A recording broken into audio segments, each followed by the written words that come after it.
A BNCC não define um modelo de como desenvolver as competências gerais nas escolas, incluindo as que são consideradas socioemocionais. Mas então fica a pergunta: o que exatamente a BNCC está propondo quando ela fala nessas competências?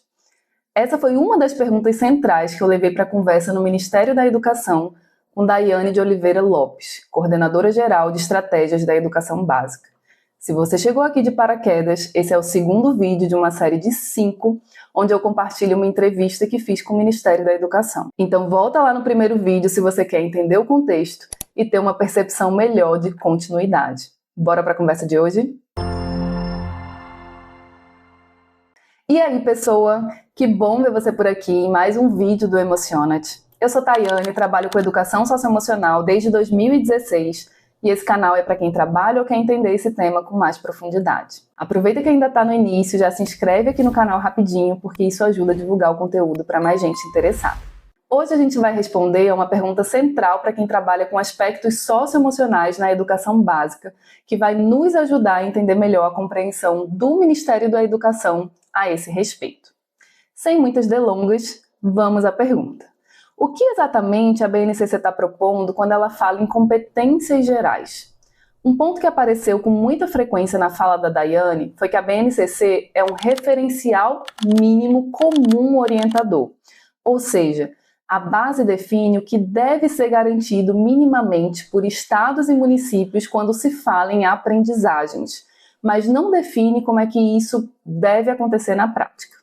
E aqui cabe uma breve contextualização que eu acho importante para a gente pensar nesse documento. A BNCC, ela não surgiu do nada. Ela foi anunciada lá na Lei de Diretrizes e Bases de 1996. O artigo 26 da LDB estabelecia a criação de uma base nacional comum para os currículos da educação básica. E essa base deveria ser complementada a partir de certas características regionais e locais de cada escola. Essa informação especificamente não foi da entrevista, mas eu achei que seria útil para quem está ouvindo. E aqui um segundo ponto dessa contextualização, que já é uma fala da Daiane, estou voltando para a entrevista, é que antes da publicação da BNCC, não existia uma referência nacional sobre as aprendizagens que deveriam fazer parte do período escolar. Tinham ali os PCNs, mas eles não tinham um caráter de obrigatoriedade. Então, na prática, alguns estados já tinham sim currículos próprios, mas existiam principalmente municípios, por exemplo, que não tinham currículo nenhum. E nesses casos, o professor ensinava só o que estava no livro recebido e pronto. E ali na prática cotidiana, ele fazia do jeito que ele era orientado por alguém, ou também do jeito que ele não era orientado, segundo a Daiane. Então isso era muito solto. A BNCC, com todos os desafios, críticas e possibilidades de melhoria que certamente ela possui, ela veio numa perspectiva de dizer: olha, não pode ter menos do que isso. Menos que esse mínimo que antes não existia num caráter obrigatório. E aí o próprio MEC fez um processo de formações presenciais e virtuais no AvaMec, além de locais por parte das próprias secretarias para a criação dos currículos ou uma readequação daqueles currículos que já existiam de acordo com o que tem na base. E vale salientar que mudança de currículo é processo longo, então tudo isso é considerado ainda muito recente na educação. Um último ponto importante para essa contextualização é que a BNCC foi escrita por diferentes especialistas, incluindo a parte das competências gerais. Então, as competências gerais, elas não foram pensadas segundo um teórico específico ou uma teoria específica. De acordo com a Daiane, o MEC entende que é importante não fechar isso dentro do documento, mas deixar a possibilidade de um olhar múltiplo de referências teóricas diferentes para se adequar a diferentes contextos. É um ponto a se questionar? É, mas aqui eu estou falando de como isso é visto dentro do Ministério da Educação. E um parêntese rápido. Não faz parte da entrevista, mas eu vou deixar aqui na descrição um link com o histórico oficial de como a BNCC foi construída e como esses pareceres e opiniões, inclusive sobre as competências gerais, fizeram parte do processo. Para quem tiver interesse, dá uma olhadinha no link aqui embaixo, tá? Fechando o parêntese agora. Então, quando a BNCC fala sobre as competências gerais que devem ser desenvolvidas de maneira transversal, Não existe por parte do MEC uma intenção de prescrever a forma ou a lente teórica com a qual você vai promover essa transversalidade na prática. E também não existe a intenção de adotar uma única abordagem teórica para o desenvolvimento dessas competências. E de acordo com a Daiane, isso não é por acaso. Existe uma defesa muito clara da autonomia das redes, tanto estaduais quanto municipais, e também das próprias escolas dentro desse processo de implementação de políticas educacionais. Essa autonomia faz parte do próprio desenho da política educacional brasileira, considerando o Pacto Federativo. E aqui eu preciso abrir um outro parêntese rapidinho. Na educação, União, Estados e municípios têm responsabilidades compartilhadas. Então, o Ministério da Educação, enquanto órgão federal, ele não executa diretamente o currículo nas escolas. Ele define diretrizes gerais e os estados e municípios têm autonomia para construir os seus próprios currículos e implementar as próprias políticas de acordo com as suas compreensões. Então, o MEC, enquanto órgão federativo, não tem o poder de obrigar as redes a seguirem um modelo ou uma forma específica de como fazer o que está ali proposto como mínimo.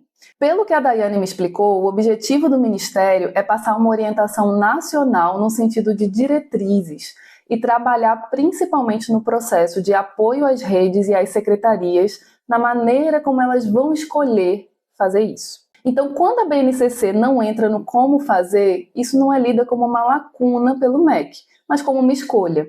E dentro dessa escolha, as competências gerais funcionam como uma espécie de norte amplo.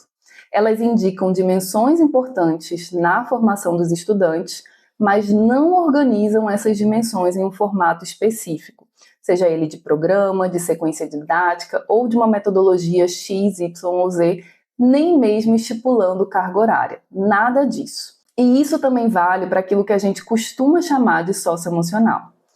Inclusive, ela estava contando que o MEC recebe muitos projetos solicitando ampliação de carga horária de diferentes disciplinas ou solicitando a criação de novas disciplinas, não só de socioemocional, mas de vários temas. Ela falou que chega de tudo. E isso geralmente não passa no Ministério porque não existe essa pretensão por parte da esfera federal. Outro ponto também muito importante que apareceu na conversa e acho interessante deixar registrado aqui é que as competências gerais elas não são definidas oficialmente como competências socioemocionais ou mesmo como educação socioemocional.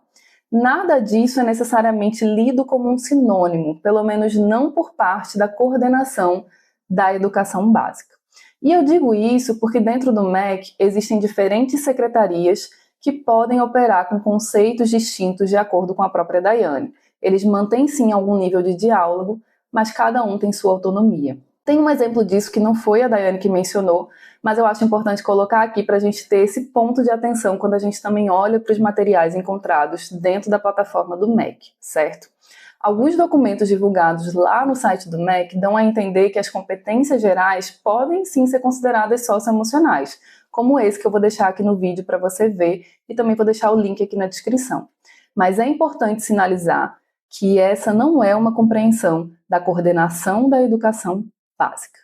Esses termos não são sinônimos e não significam a mesma coisa, certo? De acordo com a Daiane, existe sim uma interseção, ou seja, algumas competências gerais que são compreendidas como socioemocionais. Mas a ideia do socioemocional dentro do Ministério da Educação não se limita a essas competências específicas dentro das gerais e nem se organiza exclusivamente a partir delas. Além disso, na entrevista ficou muito explícito que a BNCC não obriga ninguém a falar de educação socioemocional, mas sim em competências gerais, e cada rede vai interpretar isso de uma maneira própria. Então, quando a gente junta tudo isso, algumas coisas começam a ficar mais sólidas. Primeira delas, a BNCC não foi feita para dizer como ensinar algo, mas para estabelecer aprendizagens mínimas que precisam ser consideradas nos currículos estaduais e municipais. O segundo ponto é que o currículo dos estados e municípios eles devem sim se basear na base, mas construir seus próprios documentos de acordo com os seus contextos. Existe espaço para flexibilidade e para diferentes compreensões. Então, os currículos, eles precisam, por exemplo, contemplar as competências gerais, mas fica a critério de cada rede o como inserir essas competências na prática. Percebe a diferença? Terceiro ponto, a base não define uma abordagem ou um método de como atender o que está ali. Isso fica a critério de estados e municípios. E o quarto ponto, o MEC não reduz os aspectos socioemocionais às competências gerais da BNCC e nem ao que é chamado de educação socioemocional. E isso explica por que existem tantas formas diferentes de implementação acontecendo nas escolas e redes hoje. Mas então, se não está só na BNCC, onde é que o socioemocional aparece nas políticas públicas educacionais? É isso que a gente vai conversar no próximo vídeo. Se esse conteúdo está fazendo sentido para você, curte esse vídeo, compartilha com alguém da área que pode se interessar nesse tema e se inscreve aqui no canal para acompanhar os próximos. E me conta aqui nos comentários se essa já era a sua compreensão sobre a base e a relação com o socioemocional. Eu vou adorar saber. Muito obrigada a você que chegou até aqui e até o próximo vídeo.